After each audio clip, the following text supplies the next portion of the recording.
Halo, Habibi, okey ke? Ni tak nak call orang ni yang suruh call. Alah, ya marah. Aku bukan saja-saja.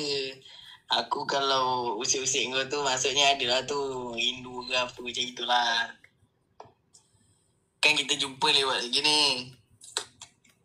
Usik-usik lah. Ramai yang kata bila nak pergi Kuantan, tapi aku tak boleh bagi tahu lah kan bila kau nak pergi Kuantan sebab nanti dia orang lock kau kat sana. Tak boleh. Datang Kuantan biar kita je tahu. Datang tau. Datang mestilah. Kuantan tu pun orang kata kalau saya ngawak nanti kampung saya juga. Tapi yang sawit tu lambat lagi pun tak apa kan?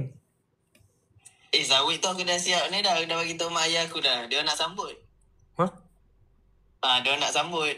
Tapi kita sawit tu. Kita Kuantan dulu. Yelah. Tapi aku dah tarikh lah. Oh ya. Sawit tu pun memang aku saja suruh bapak aku biar kan. Biar bersemak samun. Biar kita je yang nanti yang tebas apa semua. Memang ayah aku kata, Ikmal je. Boleh lah. Menantu ayah kena pandai sawit apa semua ni. Nak teruskan ayah punya ladang ni.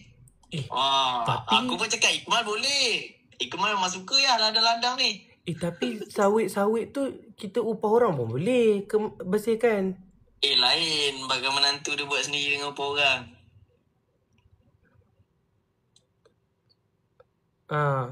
InsyaAllah.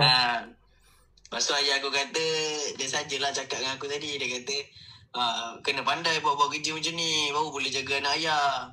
Tak apalah pakai sunscreen dulu pun. Yang penting kena panas. Betul lah. Kita kena jaga. Bapak aku bagi je kena pakai sunscreen. Pakailah yang Demika tu, bagus. Kan. Tapi aku rasa kalau kita upah orang lagi bagus. Tak payahlah upah-upah orang. Kita sendiri, orang kata uruskan hasil tanaman ciptaan Tuhan tu dengan tangan sendiri. Dapatlah berjasa dekat tanah juga. Sebab upah orang je. Okay, faham. Okay lah. Bye.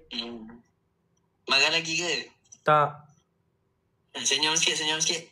Lah, aku tengah tengok kau ni. Senyum sikit cepat. Senyumlah. Dah. Senyumlah. Ikmal mulai.